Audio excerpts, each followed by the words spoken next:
Lois Queen walked into the Daily Planet and headed straight for Tess Luthor. She said to her, "I guess you don't want to sell papers." Tess said, "I told you before, this isn't the Inquisitor. I won't publish tabloid trash." Lois said, "This isn't tabloid trash. I reported what I saw with my own eyes and quoted a trusted source." Tess asked, "Who, Clark Kent? You really are naive. I won't publish your article on Malcolm Malone being an evil alien because I don't have time to be sued." Lois responded, "But I guess you have time to go on a date." Tess angrily retorted that what she did in her private life had nothing to do with her. Lois said, "But it did have something to do with your bias and credibility. Can't give an unbiased account of the news when you're dating someone who you should be investigating." Tess pushed past Lois. "I don't have time for this. I have business to handle at Luthor Court.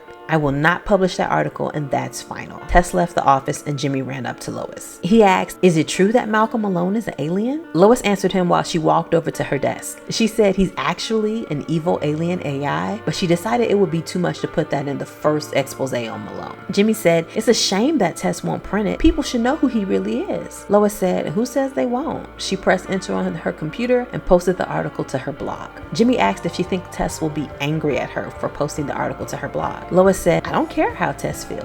This is my personal blog. More often than not, it gets more views than the Daily Planet anyway." Jimmy asked, "What about Malone?" Lois said she definitely did not care how he felt. Tess walked into her office and Malcolm Malone was waiting for her. Before she could even say hi, he pressed a button on her computer and Lois's blog post appeared on the big screen monitor on the wall. Tess stopped in her tracks and sighed, and then she turned to him and said, "Well, it is the truth, isn't it, Brainiac?" Malone sighed and morphed into Brainiac, then said, "That's not the point. If she turns the world against me like she turned it for Clark, it will make my work harder." Tess asked, "What exactly is his work besides trying to kill Clark?" Brainiac said his mission is to undo the damage you humans have done to your own world. Tess asked, "And how does killing Clark push that mission along?" Brainiac said if they didn't stop Clark, he was destined to destroy this world like his father did ours. Tess still wasn't sure if she should trust Brainiac. He's lied to her from the moment she first met him, but so had Clark. Tess asked Brainiac, "What do you need?" Brainiac told her that there is a helmet that exists that he could use as a weapon.